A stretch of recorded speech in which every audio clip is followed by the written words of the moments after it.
Welcome to Taste of Truth Tuesdays, where we'll be serving up bite-sized conversations on all things fitness, nutrition, mindset, and spirituality. So grab your headphones and get ready to taste the truth with us every Tuesday. Subscribe now on your favorite podcast platform because every bite counts.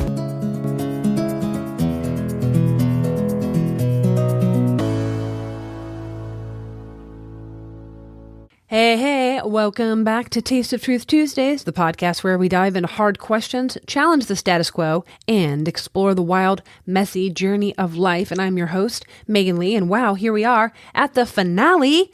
It's hard to believe that we've reached this point of season 3, but just like any great adventure, sometimes you gotta know when to step back, take a breath, and let the journey settle. So before I hang up the mic, we're about to go out with a bang.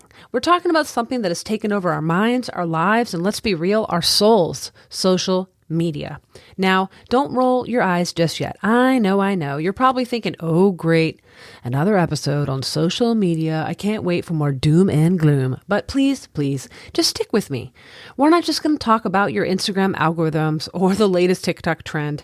We're going to be diving deep into the brain science behind our scrolling obsession, the way social media messes with our mental health, and hold on to your hats, the role it plays in shaping our very identities. So buckle up, because this is the episode where we're going to reclaim our time, our attention, and if we're lucky, our sanity, because it's time to get real.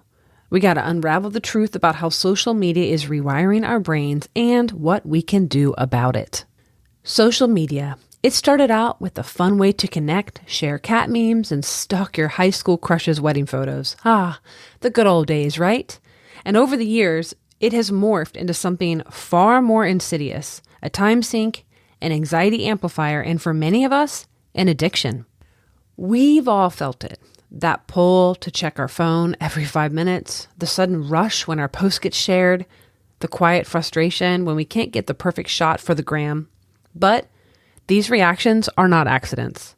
They're carefully crafted designs by tech giants who know exactly how to keep us coming back for more. Let's begin by talking about the science behind the scroll, because tech companies behind Instagram, TikTok, Facebook, they have cracked the code on how to get us hooked, and it's all about the brain's reward system. Every like, comment, or share triggers a dopamine release, and we've talked about the power of dopamine and how it gives us a sense of control in previous episodes. It's the same brain chemical activated when we eat chocolate, we win a prize, or really get any form of instant gratification. Dopamine feels good, and your brain remembers that. Over time, your brain starts to associate social media with the feeling of pleasure, and bam, we're hooked. This is the kind of addiction that we're talking about. According to recent studies, social media addiction is particularly prevalent among the younger demographics. Approximately 40% of users aged 18 to 22 report being addicted to social media, and this trend continues into the age group of 23 to 38, where 15% admit to addiction. And I think that's pretty low. A lot of folks are probably unwilling to admit it. And I think what we got to talk about here is the consequences go much deeper than wasted time. Decreased attention spans. I mean, you know that feeling when reading a full page of a book feels like you're climbing Mount Everest? That's your brain rewired to quick hit content. Cognitive overload. The endless stream of content leaves little room for deep thinking or creative problem solving. And brain rot. This TikTok trend perfectly sums up the mental fatigue, fog, and disconnection that many of us feel after spending hours online. And this isn't just some accidental byproduct. Jonathan Haidt, in his book, The Righteous Mind, highlights the complexity of our moral and psychological wiring. He argues that human brains are not wired for truth or objective reasoning. We are at our core designed to belong, to feel like a part of the group. The we're right, they're wrong mentality, it's really not just a political tactic. It's actually part of our psychology. Our social groups, whether they're online or in person, reinforce this mindset by creating echo chambers of validation and the us versus them narratives. Haidt's quote on this rings true here. Our brains are more like lawyers arguing a case than scientists seeking truth. The constant validation we get from social media platforms tap into this dynamic. We're more interested in being right and fitting in than evaluating the facts or considering alternative perspectives. And this is why social media can be so dangerous for our mental health. It's not just about being addicted to the likes, but it's how we're rewiring our brains to crave the validation over truth and connection. So all throughout season 2, we've explored how social media has a very pervasive impact. From its role in shaping our perceptions to its influence on our behaviors, the digital realm's grip is undeniable. Social media wields considerable influence in radicalizing individuals and indoctrinating them into high-control religions, MLM schemes, and even ideological movements. The speed and reach of online platforms have amplified some of the most extreme, fringe ideas, turning them into mainstream conversations. A prime example of this is the social contagion of trans ideology, where a once niche and academic discussion about gender dysphoria has rapidly become a cultural movement that shapes public perception and, unfortunately, policy. And as platforms have expanded, the lines between identity, ideology, and community have blurred. Individuals seeking validation or belonging often find themselves drawn into conversations that are not just about personal identity, but are deeply entrenched in political narratives. And this creates fertile ground for ideological recruitment where the promise of solidarity and empowerment can quickly morph into a very dogmatic worldview. And this isn't just about identity politics or radical gender ideologies. Social media also plays a pivotal role in radicalizing the racial narratives. What were once niche academic discussions about systematic racism, implicit bias, and social justice have now been thrust into the mainstream. These conversations were once confined to university lecture halls and activist circles are now amplified in real time, shaping cultural narratives, and this has created a new, all-encompassing cultural force. The rise of the radical racial narratives and the widespread adoption of a prejudice plus power definition of racism online has altered how these conversations unfold.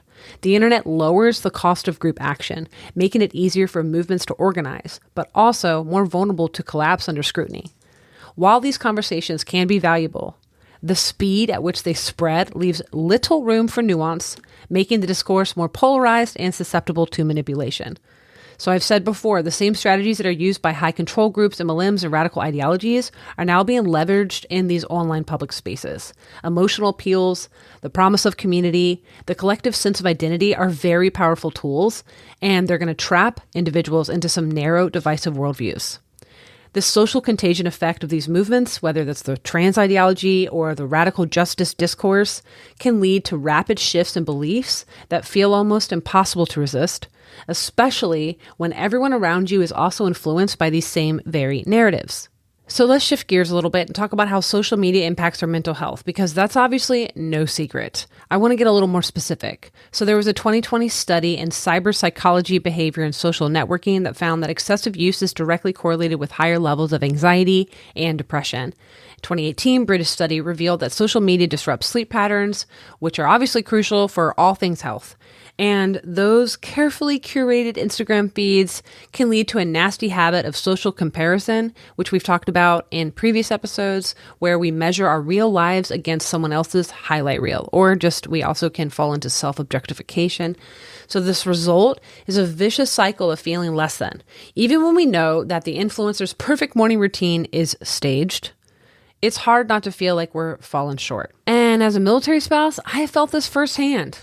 These last few years have felt like the loneliest season. New city after new city, no community, and my husband's busy working. Social media felt like a lifeline. I craved connection, and Instagram was always there. But what I found, I don't know if it was real friendship. It felt like hollow validation, likes, emoji reactions, and disappearing DMs. It's like a digital sugar rush with zero sustenance. Eventually, I had to get brutally honest with myself. Social media had become my coping mechanism.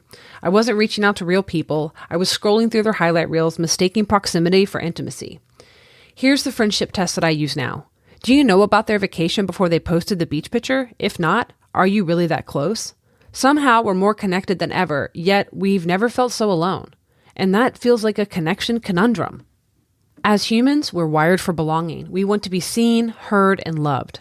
But seeing people online and being seen by them, that is not the same. It doesn't satisfy the soul. It's like eating fast food when we really need is a home-cooked meal. We're being fed, but we're not getting nourished. And that's the scary part. People start to wonder, what's wrong with them? What's wrong with me? Why do I feel so empty? Why do I feel so lonely after a scrolling session? It's not you. It's the system. But for real, social media has rewired our sense of connection. We think checking someone's profile counts as keeping in touch. But here's the truth. It's not enough, and it was never meant to be enough. So far, we've discussed how social media is built on illusions, on selling us a version of reality that makes us feel just dependent enough to keep coming back. In a book I read towards the end of last year called The Social Media Shift by Carly Burr, she continued to crack this illusion wide open, revealing the deeper psychological and social conditioning behind our screen habits. She busted a couple of the biggest myths that keep us stuck. Line number 1, I'll lose connection. Platforms want you to believe that they're the glue holding your social life together, but that's marketing and not truth. As Carly pointed out, real connection isn't algorithmically filtered. It's not passive. It's intentional. It's messy. It shows up in those awkward pauses of a phone call, the unsaid comfort of sitting beside someone, or a handwritten, beautiful birthday card instead of a story reply. The dopamine hit of a like isn't the same as being seen. Line number 2, I'll lose friends. Okay, but let's talk about the quality of those friendships.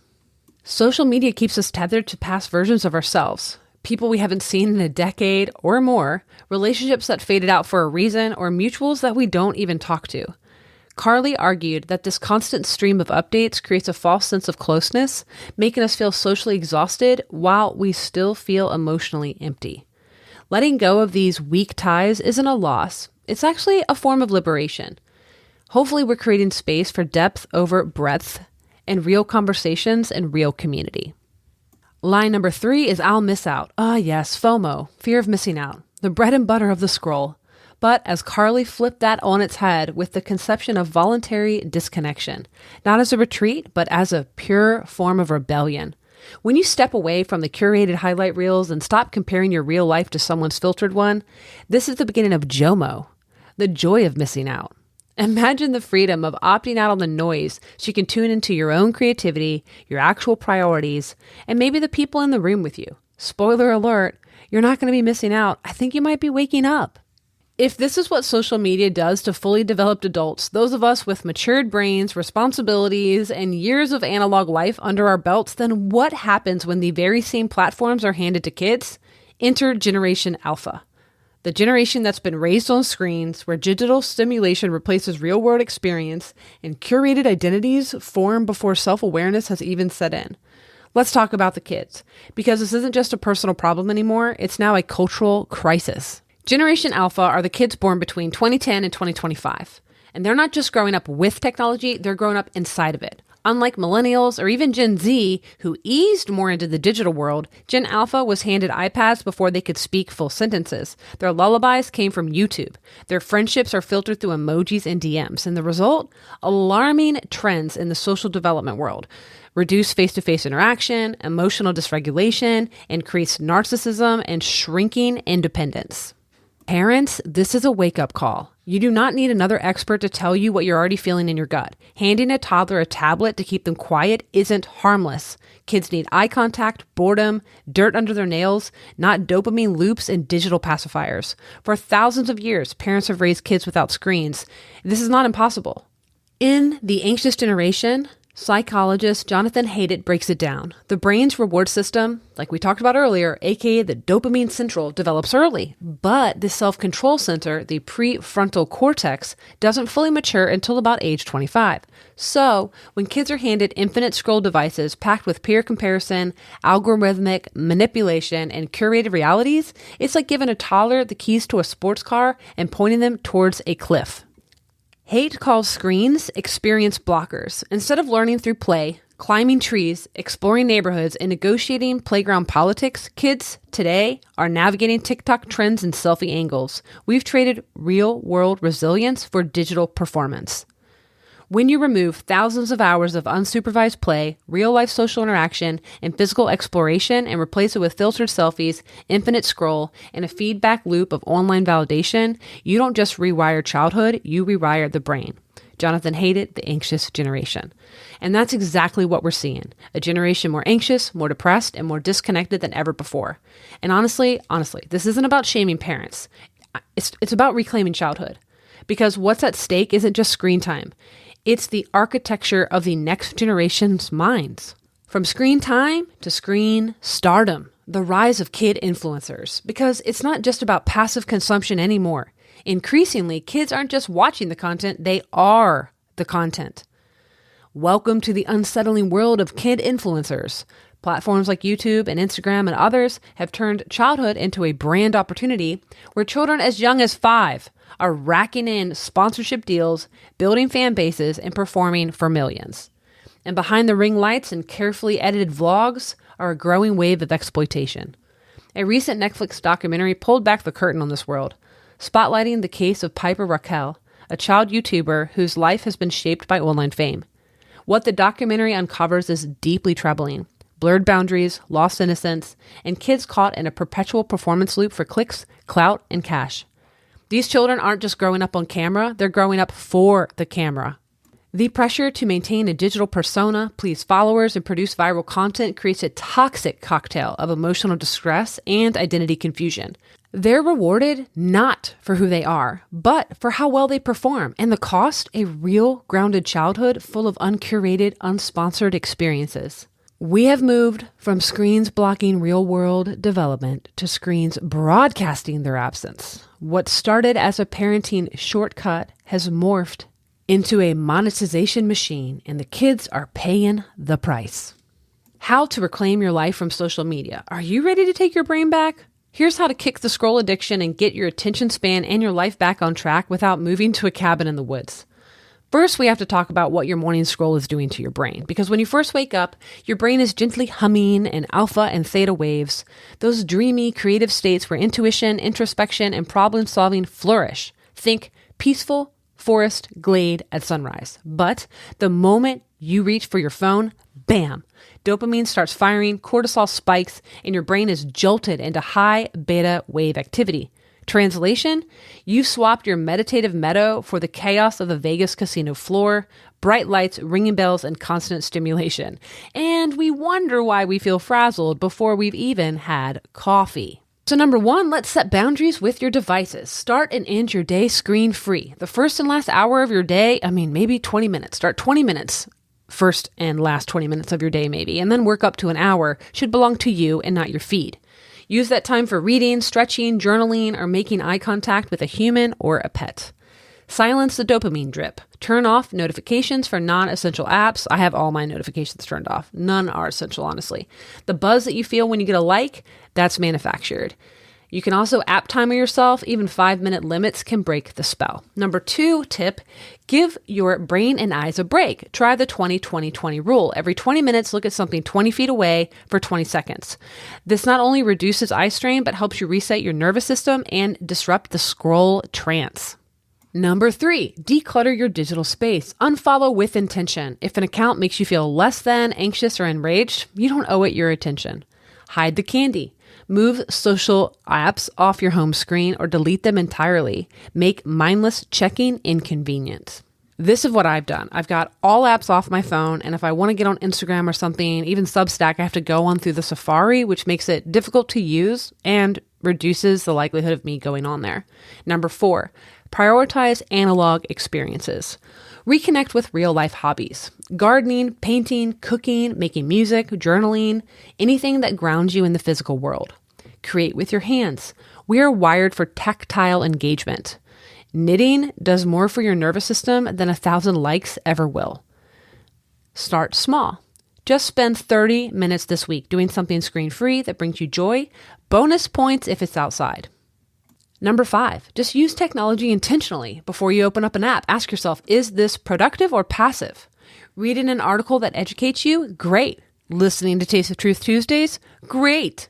Doom scrolling through drama accounts? Not so much. Pause. Choose.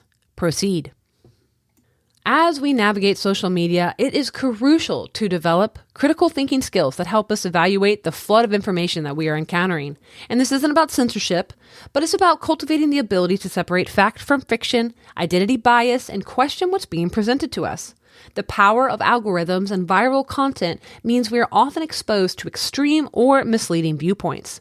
By sharpening our ability to critically analyze media, we can better protect ourselves from manipulation while still engaging with important issues in a thoughtful way. And that's all I have for you today, folks. And when I say that's a wrap, not just on season 3, but maybe, just maybe, on all of Taste of Truth Tuesdays entirely.